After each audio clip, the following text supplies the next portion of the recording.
গেল ৩ মাসে দেশে বেড়েছে কোটিপতি হিসাবের সংখ্যা, সেই সাথে বেড়েছে এসব অ্যাকাউন্টে জমা টাকার পরিমাণ। বিশ্লেষকরা বলছেন, অর্থনৈতিক স্থবিরতার কারণে দেশে কমেছে বিনিয়োগের পরিমাণ, যার ফলে বেশিরভাগ বিনিয়োগকারী তাদের টাকা ব্যাংকে জমা রাখছেন।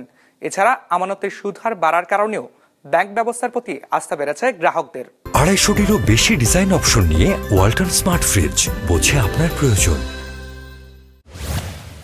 গেল বছরের ডিসেম্বর শেষে দেশের ব্যাংকিং খাতে মোট আমানত হিসাবের সংখ্যা দাঁড়িয়েছে 16,32,00,000-এর বেশি, যেখানে জমা আছে সব মিলিয়ে 18,43,000 কোটির মতো।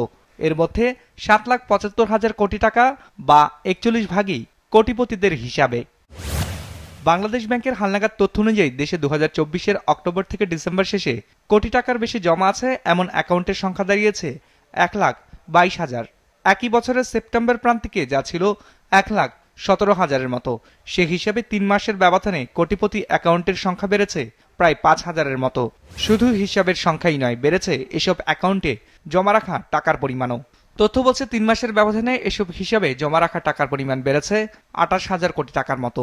আনসার্টেনিটি এত বেশি, অন্য ক্ষেত্রে কিন্তু বিনিয়োগের সুযোগ অনেক সংকুচিত, যার ফলে এখন যাদের হাতে টাকাটা আছে তারা একমাত্র ব্যাংকটাই তাদের কাছে মোটামুটি একটা লাভজনক বিনিয়োগ ক্ষেত্রটা হয়ে দাঁড়িয়েছে। Between 5th of August and now things have improved। রিকনস্ট্রাকশনগুলো হয়েছে, এগুলো কিছুটা হলো মানুষের আস্থাটাও ব্যাংকিং সিস্টেমের উপর বাড়িয়েছে।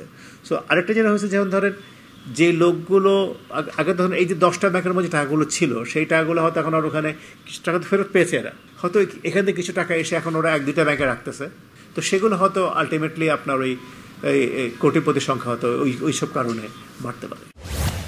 বেড়েছে একক বা ব্যক্তিগত পর্যায়ে খোলা কোটিপতি অ্যাকাউন্টের সংখ্যাও। কেন্দ্রীয় ব্যাংকের তথ্য অনুযায়ী ডিসেম্বর শেষে ব্যক্তিগত হিসাবের সংখ্যা দাঁড়িয়েছে 35,000-এর মতো। সেপ্টেম্বর প্রান্তিকেও যা ছিল 33,800-র কিছু বেশি। সে হিসাবে 3 মাসের ব্যবধানে ব্যক্তি পর্যায়ের কোটিপতি অ্যাকাউন্ট বেড়েছে 1,000-এর বেশি। এই সময়ে অ্যাকাউন্ট বাড়ার পাশাপাশি বেড়েছে এসব হিসেবে জমা রাখা টাকার পরিমাণও। তথ্য বলছে 3 মাসে এসব হিসেবে জমা বেড়েছে প্রায় 10,000 কোটি টাকার মতো। আপনি শুধুমাত্র র ম্যাটেরিয়াল কিছু ইন্টারমিডিয়েট গুড আচার কিছু করছেন না, এবং আপনি নতুন ইন্ডাস্ট্রি করছেন, এতে করে হচ্ছে কি আপনার এমপ্লয়মেন্ট ক্রিয়েশন হচ্ছে না। আপনি দেখেন এখন অনেক ধরনের অপ্রীতিকর কাজ হচ্ছে, অলস বসে আছে, তো অসব স্বাভাবিকভাবে আপনি অনেক কিছু চিন্তা ভাবনা করেন, অনেক খারাপ কাজ করছেন, সেগুলো possible is because of this. উৎপাদনশীল বিনিয়োগ, এই বিনিয়োগটা কিন্তু আমরা করার সুযোগটা থাকছে না, যার ফলে আমাদের এখানে প্রবৃদ্ধির উপরে একটা বিরূপ প্রতিক্রিয়া পড়ছে, কর্মসংস্থানের উপরে বিরূপ প্রতিক্রিয়া পড়ছে, অর্থনৈতিকভাবে কিন্তু একটা স্থবিরতার মধ্যে চলে যাচ্ছি। তথ্য বলছে মূল্যস্ফীতি নিয়ন্ত্রণের জন্য নীতি সুদ হার কয়েক দফায় বাড়িয়ে নির্ধারণ করা হয়েছে 10%।